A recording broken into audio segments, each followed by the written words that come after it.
Hello everyone, good morning to all, welcome back to Parcham. आज हम discuss करने वाले हैं 30 सितंबर के करंट अफेयर्स। ओके, सो एक दो स्टूडेंट्स का कमेंट आया हुआ था कि कैसे क्वेश्चन बनेंगे, क्या ये करंट अफेयर्स यूज़फुल है कि नहीं। तो इसलिए मैं बता दूं कि जितने भी आप वनडे एग्ज़ाम दे रहे हैं, इसके अलावा आप यूपीएससी प्रीलिम्स भी दे रहे हैं, सभी के लिए ये करंट अफेयर्स आपको बेनिफिशियल ही होने वाले हैं। और कैसे हर एक लाइन से क्वेश्चन बन सकता है, तो आज मैंने काफ़ी सारे क्वेश्चन लिए हैं रिवीजन में, जिससे आपको पता चले कि करंट अफेयर्स की हर एक लाइन कैसे इंपॉर्टेंट होती है। ओके, 30 सितंबर के करंट अफेयर्स की पीडीएफ आपको कहाँ से लेनी है, तो परचम का टेलीग्राम ज्वाइन करना है। टेलीग्राम से करंट अफेयर्स की पीडीएफ डाउनलोड कर सकते हैं, फ्री ऑफ कॉस्ट होती है, हिंदी और अंग्रेजी दोनों भाषा में अवेलेबल होती है, तो आप वहाँ से इसको डाउनलोड कर लीजिएगा। क्लियर इतनी चीज़ें। इसके अलावा ये तो आपको पता है, ये हमारे एग्जाम गाइडेंस सेल का नंबर है और ये हमारे परचम हेल्पलाइन का नंबर है।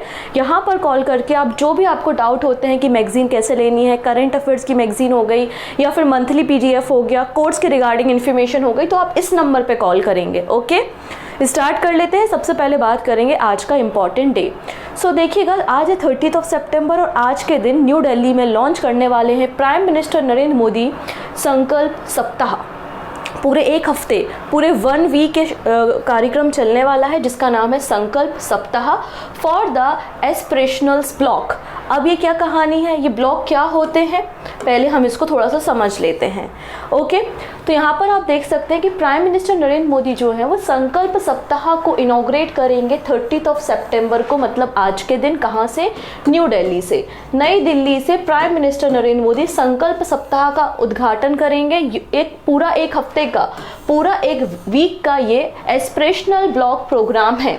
इसका मकसद ये है कि जो एस्पिरेशनल ब्लॉक्स हैं, अलग अलग डिस्ट्रिक्ट्स के ब्लॉक लेवल पे हमारा जो गवर्नेंस है उसको इम्प्रूव करना, मतलब हमारा जो ब्लॉक लेवल है उसमें सुशासन को और भी ज़्यादा इम्प्रूव करना और quality of life of citizen को इम्प्रूव करना इसका मकसद है। अब इस संकल्प सप्ताह में लगभग 500 aspirational blocks end of the 329 district across the country यहाँ पे पार्टिसिपेट करेंगे। ठीक है, यहाँ पर अगर आप देखेंगे तो हर एक दिन के लिए क्योंकि पूरे वीक चलने वाला कार्यक्रम है, हर एक दिन के लिए अलग अलग यहाँ पे थीम डिसाइड की गई है। हर एक दिन के लिए अलग अलग थीम है। जैसे कि आप देख सकते हैं कि पहले जो 6 डेज है उनके लिए आपको जो थीम देखने को मिलेगी वो क्या क्या है। देखो, संपूर्ण स्वास्थ्य, सुपोषित परिवार, स्वच्छता, कृषि, शिक्षा एंड समृद्धि दिवस। और जो लास्ट डे होगा वीक का, जो कि 9 अक्टूबर को होगा, उस दिन यहाँ पर पूरा जो एंटायर वीक हमने सेलिब्रेट किया उसका एक कंबाइंड थीम होगा, संकल्प सप्ताह समावेश समारोह आयोजित किया जाएगा 9 अक्टूबर को, जब पूरा हफ्ता खत्म हो जाएगा और अलग अलग प्रोग्राम को रन कर लिया जाएगा। ठीक है, ये जो एस्पिरेशनल ब्लॉक प्रोग्राम है, बेसिकली इसको प्राइम मिनिस्टर नरेंद्र मोदी ने ही लॉन्च किया था। कब? 7 जनवरी 2023 को, जिसका मकसद क्या था? ब्लॉक लेवल पे गवर्नेंस को इम्प्रूव करना और क्वालिटी ऑफ लाइफ जो है सिटीजन की उसको भी इम्प्रूव करना, ये इसका मकसद था। तो बेसिकली गवर्नेंस के लिए कार्यक्रम है, सुशासन के लिए पूरा कार्यक्रम चलाया जा रहा था। नेक्स्ट बात कर लेते हैं यहाँ पर एक और इम्पॉर्टेंट डे के बारे में, इंटरनेशनल ट्रांसलेशन डे। 30 सितंबर को इंटरनेशनल ट्रांसलेशन डे सेलिब्रेट किया जाता है। सिंस 1991 हम इस दिन को सेलिब्रेट कर रहे हैं। और यहाँ पर थीम क्या है? तो translation unveil the many faces of the humanity, क्योंकि हर एक व्यक्ति सारी की सारी लैंग्वेजेस को नहीं जानता है, नहीं समझता है, तो बहुत ज़रूरत होती है कि अलग अलग बुक्स को अलग अलग भाषाओं में ट्रांसलेट किया जाए, जिससे हर एक व्यक्ति तक वो नॉलेज पहुंच सके। तो यहाँ पे फादर ऑफ ट्रांसलेशन हम किसे कहते हैं? तो फादर ऑफ ट्रांसलेशन हम कहते हैं सेंट जेरोम को। इन्होंने बाइबल को ट्रांसलेट किया था, इन्होंने सबसे पहले बाइबल को ट्रांसलेट किया था, क्योंकि हर एक व्यक्ति जो है इफिशिएंट या प्रोफिशिएंट नहीं होता है हर एक लैंग्वेज में। तो आपको याद रखना है, इंटरनेशनल ट्रांसलेशन डे हम 30 सितंबर को सेलिब्रेट कर रहे हैं। क्लियर है? इसके अलावा आप यहाँ पे देख सकते हैं भारतीय भाषा उत्सव का भी आयोजन किया गया है लखनऊ में। कहाँ पर? लखनऊ में। और कितने दिन चलेगा ये? 75 डेज। तो पहला क्वेश्चन तो यही बन जाता है कि भारतीय भाषा उत्सव कहाँ हो रहा है, तो आंसर हो जाएगा लखनऊ में हो रहा है, यूपी में हो रहा है। और कितने दिनों तक ये कार्यक्रम चलने वाला है, इवेंट रन होने वाला है, तो आंसर हो जाएगा 75 डेज का ये पूरा इवेंट है। क्या है पूरा कार्यक्रम? क्या है पूरा कार्यक्रम? तो भारतीय भाषा उत्सव 75 डे का एक लॉन्ग इवेंट है जो कि इंडियन लैंग्वेज को सेलिब्रेट करने के लिए सेलिब्रेट किया जा रहा है। कहाँ पे? लखनऊ में। यहाँ पे जो अलग अलग भाषाओं में जिन्हें पद्मश्री मिला है, हमारे इंडिया के जो ऑथर हैं, राइटर हैं, जिन्हें पद्मश्री मिला है डिफरेंट लैंग्वेजेस में, वो सभी लोग यहाँ पे पार्टिसिपेट करेंगे और एक पूरा यहाँ पे संगोष्ठी होगी, बहुभाषी संगोष्ठी होगी, जिसमें ये सारे राइटर एंड ऑथर आएंगे जो अलग अलग मल्टीपल लैंग्वेज में काम करते हैं। और यहाँ पे एक प्ले भी होगा जो कि रामायणा पे बेस्ड होगा। ठीक है, ये पूरा जो फेस्टिवल है भारतीय भाषा उत्सव कब से कब तक चलने वाला है? तो 28 सितंबर से इसकी शुरुआत हुई है और 11 दिसंबर तक ये पूरा कार्यक्रम चलने वाला है। तो लगभग 75 डेज आप देख सकते हैं, 75 दिनों का ये पूरा उत्सव है। ठीक है, तो भारतीय भाषा उत्सव 75 डेज का है, 28 सितंबर से शुरू हुआ है। अभी 11 दिसंबर का दिन याद रखना है, इसको लिख लेंगे, बहुत इंपॉर्टेंट। तो 11 दिसंबर बेसिकली बर्थडे होता है, बर्थ एनिवर्सरी होती है एक फेमस तमिल पोएट सुब्रमण्यम भारती जी की, जिस दिन हम इंडियन लैंग्वेजेस डे भी सेलिब्रेट करते हैं। तो 11 दिसंबर को हम क्या सेलिब्रेट करते हैं? 11 दिसंबर को हम इंडियन लैंग्वेज डे को भी सेलिब्रेट करते हैं। क्यों? क्योंकि इस दिन बर्थ एनिवर्सरी होती है एक तमिल पोएट की जिनका नाम है सुब्रमण्यम भारती। तो 11 दिसंबर तक ये पूरा भारतीय भाषा उत्सव आयोजित किया जाना है लखनऊ में। अगर हम सुब्रमण्यम भारती जी के बारे में थोड़ी सी बातें करें तो इनका जन्म जो है वो मद्रास प्रेसिडेंसी में होता है 11 दिसंबर को 1882 में। सुब्रमण्यम भारती जी को हम महाकवि या फिर कह सकते हैं महाकवि भारतीयार के नाम से भी जानते हैं। सुब्रमण्यम भारती जी के नाम पर एक अवार्ड भी दिया जाता है जिसकी शुरुआत 1989 में हुई थी। ठीक है, सेंट्रल इंस्टीट्यूट ऑफ हिंदी मतलब केंद्रीय हिंदी संस्थान के द्वारा सुब्रमण्यम भारती अवार्ड को शुरू किया गया था 1989 में। ठीक है, बेसिकली हर साल ये अवार्ड दिया जाता है by the president of India. Bharat के जो राष्ट्रपति होते हैं वो हर साल इस अवार्ड को डिस्ट्रीब्यूट करते हैं। कोई भी ऐसा पर्सन जो एक डेवलपमेंट या क्रिएटिव वर्क करता है हिंदी लैंग्वेज में, तो उनको ये अवार्ड दिया जाता है, सुब्रमण्यम भारती अवार्ड। क्लियर? तो ये कुछ इंपॉर्टेंट डेज थे जिनके बारे में हमें डिस्कस करना था। अब हम अपने करंट अफेयर्स पे डिस्कशन करना शुरू करते हैं। ओके,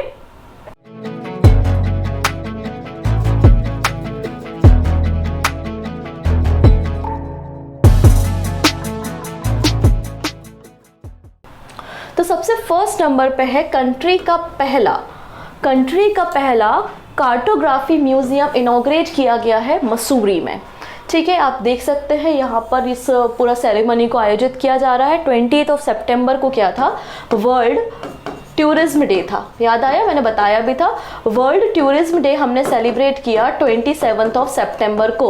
तो उसी दिन यहाँ पर आप देखेंगे उत्तराखंड के मसूरी में कंट्री का पहला, भारत का पहला कार्टोग्राफी म्यूजियम को इनॉग्रेट किया गया है। किसके द्वारा? सतपाल महाराज, जो कि minister of tourism and culture Uttarakhand में संभालते हैं। तो उत्तराखंड के पर्यटन मंत्री हैं बेसिकली सतपाल महाराज, उनके द्वारा यहाँ पे वर्ल्ड टूरिज्म डे के दिन हमारे भारत का पहला कार्टोग्राफी म्यूजियम को इनॉग्रेट किया गया है। इतना ही नहीं, ये म्यूजियम कहाँ पर इनॉग्रेट किया गया है? तो बेसिकली एक बहुत ही फेमस ब्रिटिशर्स रहे हैं, सर्वेयर रहे हैं, जिन्होंने कई सारे सर्वे किए हैं, जिनका नाम है सर जॉर्ज एवरेस्ट, और इनका जो रेसिडेंट है वहाँ पर इस म्यूजियम को तैयार किया गया है। अब ये कार्टोग्राफी क्या होती है? तो कार्टोग्राफी एक आर्ट है, साइंस है और टेक्नोलॉजी, मतलब आर्ट, साइंस और टेक्नोलॉजी के जरिए हम मैपिंग करते हैं, मैप्स को डिज़ाइन करते हैं। इस आर्ट को हम कार्टोग्राफी के नाम से जानते हैं। तो cartography is the art, science and technology of making and using maps. अब यहाँ पे कई तरीके की तकनीक यूज़ की जाती है मैप्स को डिज़ाइन करने के लिए। तो आप देख सकते हैं कई सारे टेक्निक्स एंड टूल्स हैं किस तरीके से आप मैप को डिज़ाइन कर सकते हैं, जैसे कि जियोग्राफिक इंफॉर्मेशन सिस्टम, इसके ज़रिए एक सॉफ्टवेयर है बेसिकली, इसके ज़रिए हम मैपिंग कर सकते हैं। रिमोट सेंसिंग, हमारे पास जो रिमोट सेंसिंग सैटेलाइट्स हैं वो अलग अलग पिक्चर्स हमको कलेक्ट करके देती हैं, उसके ज़रिए हम एक अच्छा मैप, एक एरियल व्यू तैयार कर सकते हैं अर्थ सरफेस का। एंड फील्ड सर्वे, तो अलग अलग इंस्ट्रूमेंट ग्राउंड लेवल पे भी यूज़ किए जाते हैं फील्ड का सर्वे करने। तो इनका जो डेटा होता है इनके ज़रिए ही हम मैप्स को रेडी करते हैं और इसी टेक्निक को हम क्या कहते हैं? कार्टोग्राफी कहते हैं। और पहला म्यूजियम लॉन्च किया गया है कहाँ पे? इनॉग्रेट किया गया है मसूरी में, उत्तराखंड में। क्लियर? इसके अलावा एक हेलीपैड है जॉर्ज एवरेस्ट पे, आपको एक हेलीपैड देखने को मिलेगा। उस हेलीपैड का नाम भी चेंज किया गया और हेलीपैड का नाम कर दिया है एक मैथमेटिशियन के नाम पे, जिनका नाम है राधानाथ सिकदर। राधानाथ सिकदर, ये वो पहले व्यक्ति हैं जिन्होंने एक्यूरेट, ऑलमोस्ट अप्रॉक्सीमेट बोल सकते हैं, हमारे वर्ल्ड की हाईएस्ट पीक माउंट एवरेस्ट को कैलकुलेट किया था first time in the history in 1852। तो इन्हीं के नाम पे हेलीपैड का नाम भी यहाँ पे रखा गया है। और इस पूरी सेरेमनी में जो मिनिस्टर है महाराज, उन्होंने बेसिकली आप देखेंगे सरमौली विलेज जो कि पिथौरागढ़ डिस्ट्रिक्ट में है, उसे बेस्ट टूरिज्म विलेज का अवार्ड भी दिया है, जो कि मिनिस्ट्री ऑफ टूरिज्म के द्वारा दिया गया था। अब आप बोलेंगे आपने असम का बताया था, तो मैं आपको बता दूं कि बहुत सारे जो विलेजेस हैं उनको बेस्ट टूरिज्म विलेज का अवार्ड दिया गया है। तो कोई एक विलेज नहीं है, कई सारे विलेज हैं, हर एक स्टेट के अलग अलग विलेजेस हैं। तो ठीक है, उस बात को आपको याद रखना है। नेक्स्ट बात कर लेते हैं। चलिए, ये है बिहार। ये जो मैप दिख रहा है कहाँ का मैप है? ये बिहार का है। हम सभी जानते हैं और हमेशा से पढ़ते आए हैं कि बिहार में केवल और केवल एक टाइगर रिजर्व है, which is Valmiki tiger reserve. ठीक है, और वाल्मीकि टाइगर रिजर्व जो है उस पर नंबर ऑफ टाइगर्स का पॉपुलेशन में थोड़ा सा इंक्रीज हुआ है। अभी बिहार स्टेट में 54 टाइगर्स देखने को मिलते हैं। अब यहाँ पर स्टेट गवर्नमेंट ने नोटिफाई किया है, या फिर स्टेट गवर्नमेंट ने अभी अप्रूवल के लिए भेजा है कि बिहार स्टेट में, बिहार राज्य में सेकेंड टाइगर रिजर्व बनाया जाएगा। और आप देख सकते हैं बिहार में ये जो आपको डिस्ट्रिक्ट दिखाई दे रही है, कैमूर डिस्ट्रिक्ट, यहाँ पर कैमूर वाइल्ड लाइफ सेंचुरी है, इसको ही कन्वर्ट किया जाएगा किसमें? कैमूर टाइगर रिजर्व में, जो कि बिहार स्टेट का सेकेंड टाइगर रिजर्व होने वाला है। ठीक है, आइए पूरी कहानी हम समझ लेते हैं। कहानी समझने से पहले थोड़ा सा आप मेरी बात को समझिएगा। ठीक है, अब टाइगर रिजर्व कैसे, टाइगर रिजर्व मतलब कोई भी रिजर्व या कोई वाइल्ड लाइफ सेंचुरी कैसे टाइगर रिजर्व बनती है? तो देखिए, स्टेट गवर्नमेंट अगर चाहती है कि कोई एरिया है जहाँ पे टाइगर की पॉपुलेशन है और उसको टाइगर रिजर्व बनाना है, तो एक अप्रूवल के लिए, मतलब एक लेटर पे वो अप्रूवल के लिए भेजती है किसके पास? सेंट्रल गवर्नमेंट, यूनियन गवर्नमेंट के पास, या फिर NTCA के पास, जो नेशनल टाइगर कंजर्वेशन अथॉरिटी, उनके पास। वहाँ से अप्रूवल आता है तो उसके बाद स्टेट गवर्नमेंट उसे नोटिफाई करती है। नोटिफाई करने के बाद स्टेट गवर्नमेंट फाइनल अथॉरिटी होती है। स्टेट गवर्नमेंट ने अगर नोटिफाई कर दिया तो वो एरिया आपका टाइगर रिजर्व हो जाता है। पहला तरीका तो ये है। इसके अलावा अगर यूनियन गवर्नमेंट को लगता है या फिर NTCA को लगता है कि कोई एरिया ऐसा है कि प्रोटेक्टेड एरिया होना चाहिए, टाइगर रिजर्व होना चाहिए, तो वो भी स्टेट गवर्नमेंट को बोल सकती है कि ये एरिया है, इसको आप टाइगर रिजर्व डिक्लेयर करो। लेकिन पूरा के पूरा स्टेट के ऊपर डिपेंड करता है। अगर स्टेट ने नोटिफाई नहीं किया, ठीक है, तब तक वो एरिया टाइगर रिजर्व नहीं होगा। तो final, full and final authority किसके पास होती है? स्टेट गवर्नमेंट के पास होती है कि कोई एरिया टाइगर रिजर्व डिक्लेयर करना है या नहीं करना। समझ में आ रहा है इतनी चीज़ें? अब यहाँ पर जो बिहार गवर्नमेंट है, बिहार का जो स्टेट फॉरेस्ट डिपार्टमेंट है, उन्होंने NTCA मतलब national tiger reserve conservation authority के पास अप्रूवल के लिए भेजा है। और इनसे अप्रूवल आ जाएगा तो कैमूर वाइल्ड लाइफ सेंचुरी जो है उसे टाइगर रिजर्व के रूप में डिक्लेयर कर दिया जाएगा, जो कि बिहार स्टेट का सेकेंड नंबर का टाइगर रिजर्व होगा। ठीक है, बोला जा रहा है कि इस ईयर के एंड तक या अर्ली 2024 तक बेसिकली ये जो कैमूर वाइल्ड लाइफ सेंचुरी है उसे बिहार का सेकेंड टाइगर रिजर्व डिक्लेयर कर दिया जाएगा। So Bihar to get second tiger reserve in the Kaimur district, Bihar को बहुत जल्दी कैमूर जिले में दूसरा टाइगर रिजर्व मिलेगा। ठीक है, कहाँ पर? कैमूर वाइल्ड लाइफ सेंचुरी में by the end of this year और अर्ली 2024। अगर मैं NTCA मतलब national tiger reserve conservation authority के बारे में बात करूँ तो एक स्टैच्यूटरी बॉडी है बेसिकली, और 2005 में इसका फॉर्मेशन हुआ था। 2005 में NTCA को बनाया गया था। अब NTCA क्या है? टाइगर कंजर्वेशन अथॉरिटी है, टाइगर रिजर्व को कंजर्व करने का काम कर रही है, उनको प्रोटेक्ट करने का काम कर रही है। तो नोडल मिनिस्ट्री क्या होगी? Ministry of environment, forest and the climate change. Ministry of environment, forest and climate change जो है वो नोडल एजेंसी या नोडल मिनिस्ट्री है NTCA के लिए, जिसको 2005 में गठित किया गया है। ठीक है, अब बात कर लेते हैं हम यहाँ पर बिहार स्टेट का एकमात्र अभी फिलहाल में जो टाइगर रिजर्व है वो है वाल्मीकि टाइगर रिजर्व, जो कि वेस्ट चंपारण डिस्ट्रिक्ट में है, जो currently and first and only tiger reserve है स्टेट में, जहाँ पे टोटल जो टाइगर काउंट है वो 54 है। इसके अलावा अगर हम कैमूर डिस्ट्रिक्ट की बात करते हैं तो बिहार राज्य का, बिहार स्टेट का सबसे बड़ा जो फॉरेस्ट एरिया है, फॉरेस्ट कवर है, वो कैमूर डिस्ट्रिक्ट में ही आपको देखने को मिलेगा, जहाँ पर टाइगर्स भी हैं, लेपर्ड्स भी हैं, चिंकारास भी देखने को मिलते हैं। ये जो कैमूर वाइल्ड लाइफ सेंचुरी है कैमूर डिस्ट्रिक्ट में आपको देखने को मिल जाएगी, और ये स्टेट की लार्जेस्ट सेंचुरी भी है। तो अगर बिहार राज्य की सबसे बड़ी वाइल्ड लाइफ सेंचुरी कौन सी है? तो कैमूर वाइल्ड लाइफ सेंचुरी, जिसको 1979 में सेटअप किया गया था। क्लियर है इतनी चीज़ें? तो आपको आई थिंक समझ में आया होगा कि जब तक स्टेट नोटिफाई ना कर दे तब तक वो टाइगर रिजर्व डिक्लेयर नहीं होता। नेक्स्ट बात करते हैं एक सबमरीन के बारे में। ये है पनडुब्बी सबमरीन, और इसे तैयार किया है ताइवान ने। और ताइवान की पूरी तरीके से ताइवान में डोमेस्टिक लेवल पे प्रिपेयर हुई या मैन्युफैक्चर हुई, ये पहली सबमरीन है जिसका नाम आप देख सकते हैं। ठीक है, ये आप यहाँ पर देखेंगे, ताइवान ने अनवील किया है हाईकून। ठीक है, क्या है ये? हाईकून। हाईकून जो है वो पहली डोमेस्टिकली बिल्ड सबमरीन है ताइवान की। इंग्लिश में इसका नाम नरवाल है और मैंडरिन में इसको हाईकून कहा जाता है, जो कि एक फिश है जो कि फ्लाई भी कर सकती है, उसी के नाम पे इसका नाम बेसिकली रखा है। एक्चुअल में एग्जिस्ट नहीं करती है फिश, इनके जो लिटरेचर है, जैसे कि आपका जो भी स्टोरीज होती हैं, उनके आधार पे नाम रखा गया है। तो ताइवान ने अपनी पहली डोमेस्टिकली डेवलप्ड सबमरीन को अनवील किया है जिसका नाम नरवाल है इंग्लिश में, और हाईकून इसे मैंड्रिन में कहा जा रहा है। बेसिकली लगातार आपने देखा है साउथ चाइना सी में चाइना की पावर इंक्रीज हो रही है और चाइना जो है वो लगातार क्लेम करता रहता है ताइवान पे, ताइवान को कुछ भी इंडिपेंडेंटली काम भी नहीं करने देता और चाइना ताइवान को अपनी ही टेरिटरी मानता है। तो इसलिए डिफेंस पर्पस से यहाँ पर ताइवान ने अपनी पहली डोमेस्टिक बिल्ड सबमरीन को लॉन्च किया है और इसे कमीशन कब किया जाएगा, मतलब कब तक ये सर्विस में आ जाएगी? तो 2025 तक, 2025 तक ये जो है वो आपका सर्विसेज में आ जाएगी। क्या अभी ताइवान के पास कोई सबमरीन नहीं है? तो अभी ताइवान के पास 2 सबमरीन है, लेकिन उसको नीदरलैंड से परचेज किया था 1980s में। ठीक है, तो 2 सबमरीन एग्जिस्ट है करती हैं यहाँ पर आपका ताइवान में। अभी जो आपका सबमरीन तैयार किया है वो लगभग $1.54 मिलियन के पैसों के साथ इसे तैयार किया गया है। ठीक है, बिलियन डॉलर के साथ तैयार किया है और ये डीजल इलेक्ट्रिक पावर्ड सबमरीन है जिसका नाम हाईकून है। ठीक है, जो कि ताइवान के डिफेंस कैपेबिलिटी को और भी ज़्यादा इम्प्रूव करेगा, इन्हांस करेगा। ठीक है, यहाँ पे ताइवान का गोल है कि वो 10 सबमरीन का एक फ्लीट तैयार करना चाहता है। तो 2 तो ऑलरेडी एग्जिस्टिंग है, एक 2025 तक कमीशन हो जाएगी, 3 ये हो गई और 7 को और डेवलप करना है। तो इस तरीके से पूरा का पूरा 10 सबमरीन का ये फ्लीट तैयार करना चाहता है और जो पुरानी सबमरीन है उनमें भी वो मिसाइल वगैरह इससे इक्विप करना चाहता है, ऐसा कहा गया है बाय ताइवान गवर्नमेंट। क्लियर? चलिए, अंत में ये मैप हम देख पा रहे हैं, ये मैप आपको दिखाई दे रहा है, ये ऑस्ट्रेलिया है, हमको पता है। ऑस्ट्रेलिया के बाजू में यहाँ पे आपको तस्मान सी दिखाई दे रहा है, तस्मान सी से थोड़ा और आगे जाएंगे, ये जो एरिया है न्यूजीलैंड है।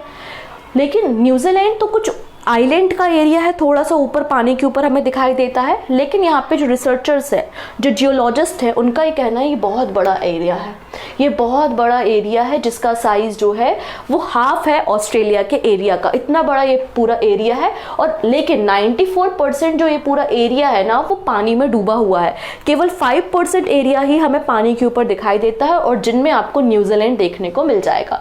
तो ये पूरा आपका 8 नंबर का कॉन्टिनेंट है। क्या है? ये 8वें नंबर का आपका कॉन्टिनेंट है जिसका नाम है जीलैंडिया। ठीक है, तो इसके बारे में हम डिस्कशन इसलिए क्यों कर रहे हैं क्योंकि अभी रिसेंटली यहाँ पर एक पूरा रिफाइंड मैप पब्लिश किया गया है जीलैंडिया का। ठीक है, इसके बारे में हम थोड़ा सा बात कर लेते हैं। तो international scientist make refined map of the world 8th continent Zealandia. तो अंतर्राष्ट्रीय वैज्ञानिकों ने विश्व का 8वें नंबर का जो महाद्वीप है जीलैंडिया, उसका पूरा मानचित्र तैयार किया है, रिफाइंड मैप तैयार किया है। बेसिकली यहाँ पे एक टीम लगी हुई थी जिसमें जियोलॉजिस्ट भी थे और सिस्मोलॉजिस्ट भी थे। उन लोगों ने इस हिडन आइलैंड को या पूरे इस हिडन कॉन्टिनेंट को डिस्कवर किया जो कि 375 ईयर्स से जो था वो हिडन था, और एक रिफाइंड मैप तैयार किया है और इस पूरे कॉन्टिनेंट का नाम रखा है जीलैंडिया, या फिर इसको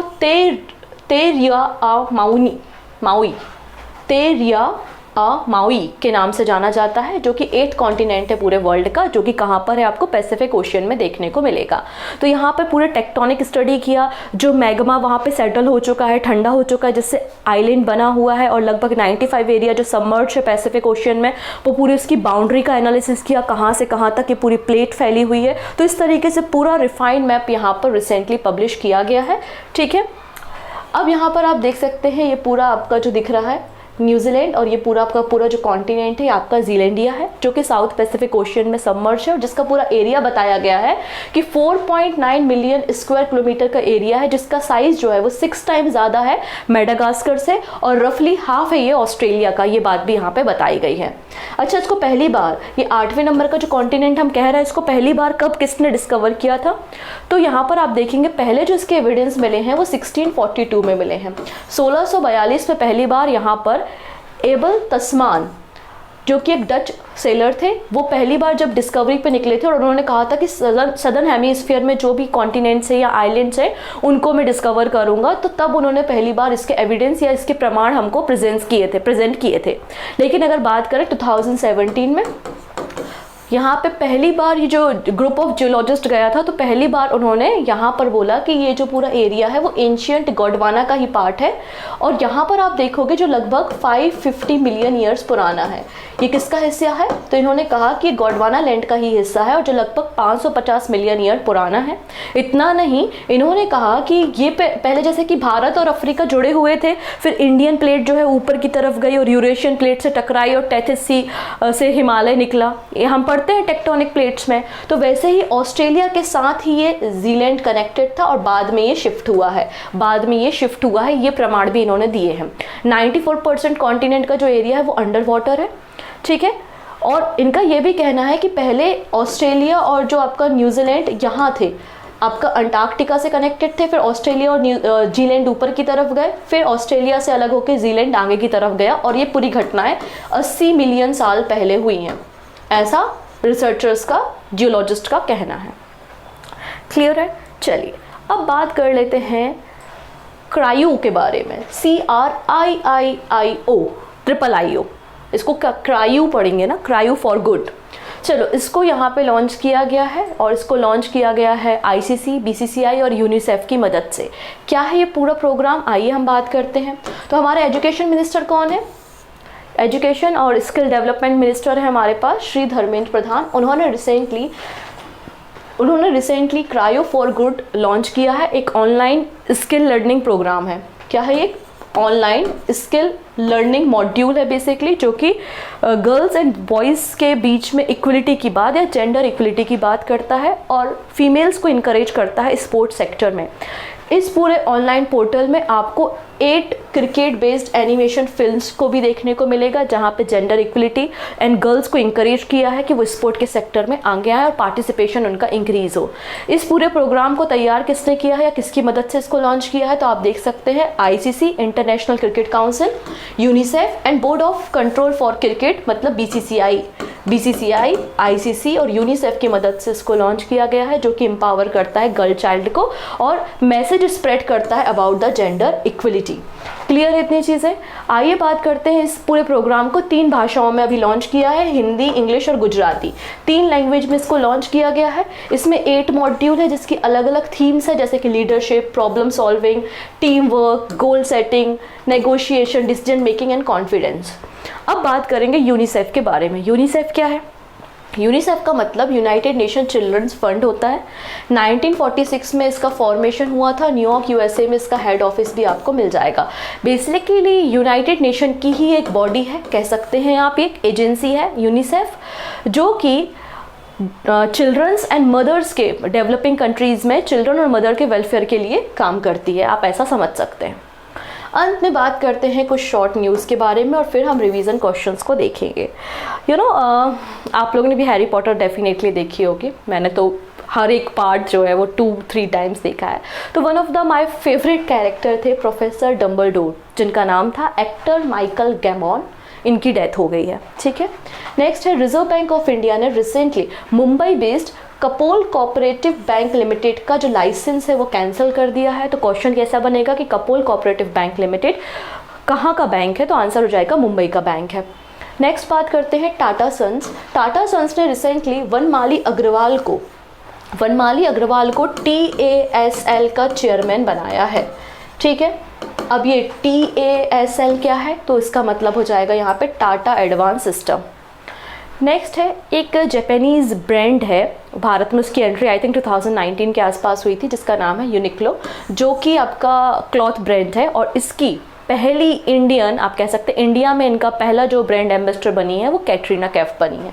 ओके, नेक्स्ट बात करते हैं GST सहाय। तो सिडबी का नाम सुना है, small industry and development bank of India. SIDBI ने MSME की प्रॉब्लम्स को, उनके फाइनेंशियल जो प्रॉब्लम्स होती है उसके सोल्यूशन के लिए GST सहाय एप्लीकेशन को लॉन्च किया है, जो कि एक लोन प्लेटफॉर्म भी है।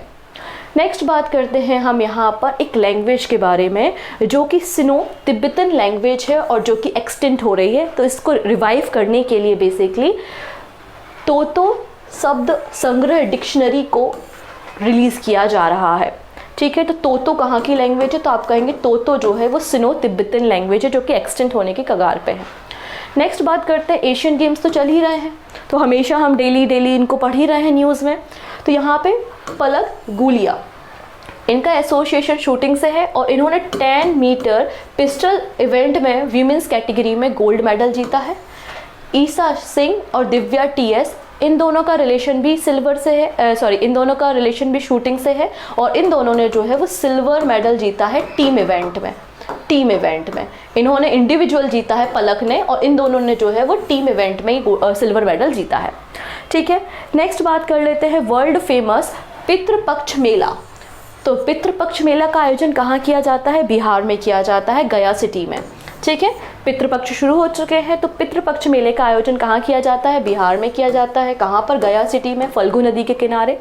इसकी शुरुआत हो चुकी है, विष्णुपाद टेम्पल से इसको इनॉग्रेट किया गया है।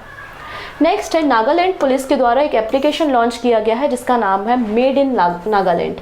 तो मेड इन नागालैंड, ये तो समझ में आ रहा है कि नागालैंड का ही एक एप्लीकेशन है, वहाँ की पुलिस ने इस एप्लीकेशन को लॉन्च किया है। इसका मकसद क्या है, इसका मकसद है fight against drugs and extortion in the state. तो कोई भी इंडिविजुअल, जनरल पब्लिक या विक्टिम बिना पुलिस स्टेशन आए अपनी आइडेंटिटी को हाइड करते हुए भी यहाँ पे कंप्लेंट कर सकते हैं।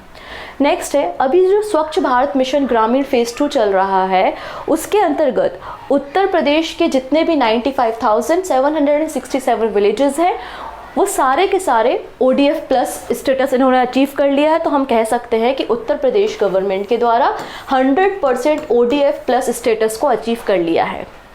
अच्छा, अब हम जब भी कोई एप्लीकेशन डाउनलोड करना होता है तो हम क्या करते हैं, गूगल के प्ले स्टोर में जाते हैं, होता है, और वहाँ से एप्लीकेशन को लॉन्च करते हैं। कोई नया एप्लीकेशन आया वो भी आपको प्ले स्टोर में देखने को मिलता है जो कि गूगल का है।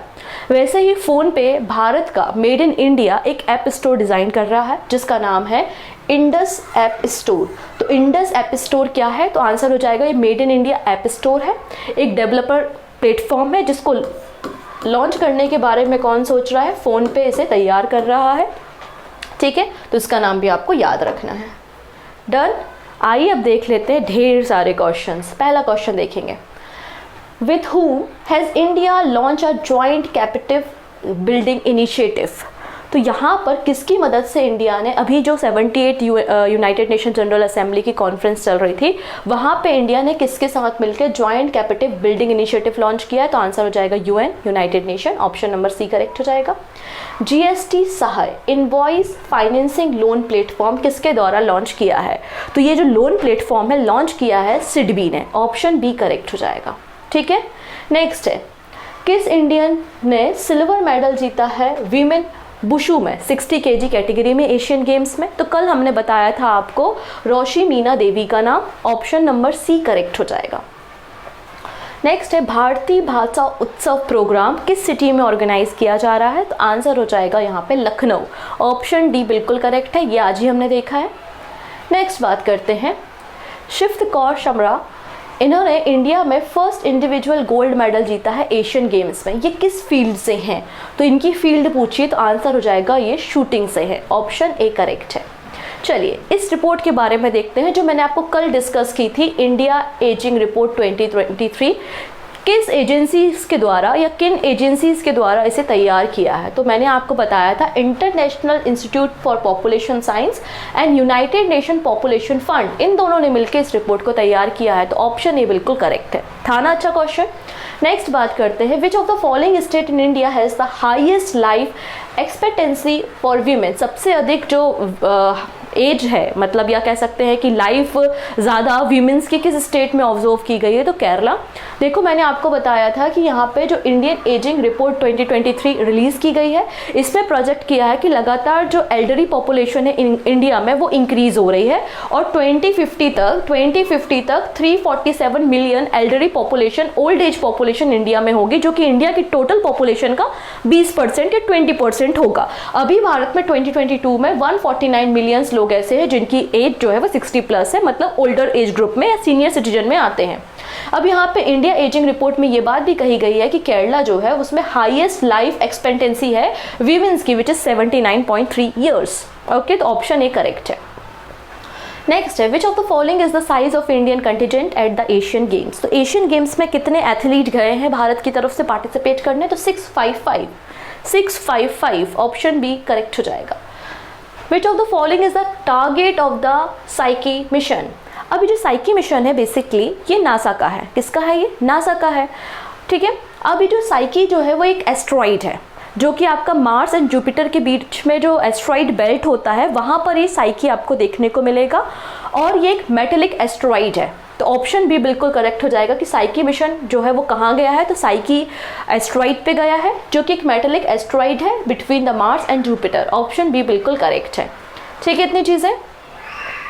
नेक्स्ट बात करते हैं, संकल्प सप्ताह प्रोग्राम किसने लॉन्च किया है, तो नरेंद्र मोदी जी के द्वारा लॉन्च किया जाएगा आज के दिन नई दिल्ली से। ऑप्शन ए बिल्कुल करेक्ट हो जाएगा। वर्ल्ड हार्ट डे की थीम क्या थी, तो आंसर हो जाएगा use heart know heart. Option D. फिर है भारतीय भाषा उत्सव कितने दिनों तक चलने वाला है, तो मैंने आज ही बताया आपको 75 डेज का ये पूरा प्रोग्राम रहने वाला है। ऑप्शन बी बिल्कुल करेक्ट है। ग्लोबल इनोवेशन इंडेक्स किसने रिलीज किया, तो हमें पता है वर्ल्ड इंटेलेक्चुअल प्रॉपर्टी ऑर्गेनाइजेशन जो है वो ग्लोबल इनोवेशन इंडेक्स को रिलीज करता है। भारत की रैंकिंग 40 है। नेक्स्ट है in which district will be the second tiger reserve of Bihar state, तो आंसर हो जाएगा कैमूर डिस्ट्रिक्ट में जो है वो second tiger reserve Bihar state का लाया जाएगा। ऑप्शन सी करेक्ट है। Significance of doctor M S Swaminathan's work in agriculture, तो डॉक्टर एम एस स्वामीनाथन जिनकी डेथ हो गई है रिसेंटली, एग्रीकल्चर फील्ड से एसोसिएटेड थे और इनका कंट्रीब्यूशन क्या है, he introduce high yielding variety of wheat and rice. Option A बिल्कुल करेक्ट है। फादर ऑफ ग्रीन रिवोल्यूशन इन्हें कहा जाता है। Name of Taiwan first domestically developed submarine जिसका नाम है Narwhal. Option B. Okay, next है क्रायो फॉर गुड प्रोग्राम किस एरिया को फोकस करने के लिए लॉन्च किया है, तो आंसर हो जाएगा यहाँ पर promoting gender parity and the life skill among girls and boys. Option C बिल्कुल करेक्ट है। मेड इन नागालैंड ऐप जो कि नागालैंड की पुलिस ने लॉन्च किया है, इसका पर्पस क्या है, तो पर्पस देखेंगे जो ये जो एप्लीकेशन है बेसिकली फाइट करेगा against to drugs and extortions. Option B. Next है river associated with the ritual perform during the Pitrupaksha, तो पितृपक्ष से एसोसिएटेड कौन सी रिवर है, तो फल्गु रिवर है, ठीक है। ऑप्शन सी बिल्कुल करेक्ट हो जाएगा। समझ में आया क्वेश्चंस? चलो अब इस क्वेश्चन का आंसर आप हमें कमेंट सेक्शन में दोगे। स्वाति नायक, इनके बारे में मैंने आपको बताया था, करंट अफेयर्स में ही बताया था। इनको रिसेंटली कौन सा अवार्ड दिया गया है, 4 अवार्ड दिख रहे हैं आपको, इनमें से जो भी सही आंसर होगा आप मुझे बताएंगे और ये भी बताएंगे कि स्वाति नायक किस स्टेट से बिलोंग करती हैं। ओके, तो इन दोनों क्वेश्चंस के आंसर आप हमें दीजिएगा कमेंट सेक्शन में। बाकी सारी बातें अपकमिंग वीडियो में हम करेंगे। So thank you so much, take care and bye bye.